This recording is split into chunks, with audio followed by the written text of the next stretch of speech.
హెలికాప్టర్లోనో విమానాల్లోనో సుమారుగా నెలకి 6-7 కోట్లు ఖర్చు పెట్టి కాయగూరలు ఇంటికి తెచ్చుకోవటం.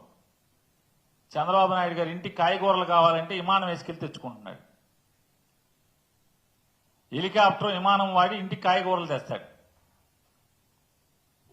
ఇంట్లో ఏ కూరలు కావాలో ఏ కూరలు ఆయన గుర్తుంటాయి. ఆరోగ్యానికి కీరదోసకాయ కావటం బాగుంటుందని చెప్పి గుర్తుంటే కొనుక్కుంటాడు. ఎక్కడన్నా మావిడికి చీర కావాలని చెప్పి కొనుక్కెళ్తాడు, ఆవిడికి ఇస్తాడు తీసుకొచ్చి. కానీ ఈ ఆంధ్రప్రదేశ్ రాష్ట్ర ప్రజలకి జగన్మోహన్ రెడ్డి లాగా నేను అప్పులు చేసి పథకాలు అమలు చేయను, సంపద సృష్టించి జగన్ అప్పు చేసి 10 రూపాయలు మీకు ఇస్తే నేను సంపద సృష్టించి ఏ అప్పు చేయకుండా 15 రూపాయలు ఇస్తానని కోతలు కోసినటువంటి చంద్రబాబు నాయుడికి ఆ కోతలు గుర్తుకురావు. ఇప్పటికి 1,50,000 కోట్ల రూపాయలు ఈ రాష్ట్రానికి అప్పుల్లో ముంచినటువంటి సంవత్సరం తిరగకుండానే 1,50,000 కోట్ల రూపాయలు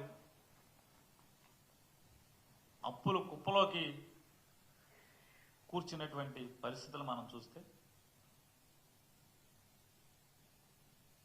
జనం సొమ్ముతో సోకులు చేసుకోవటం, జనం సొమ్ముతో దోచుకుని దాచుకోవటం తప్పితే మరొకటి వీరికి లేదు.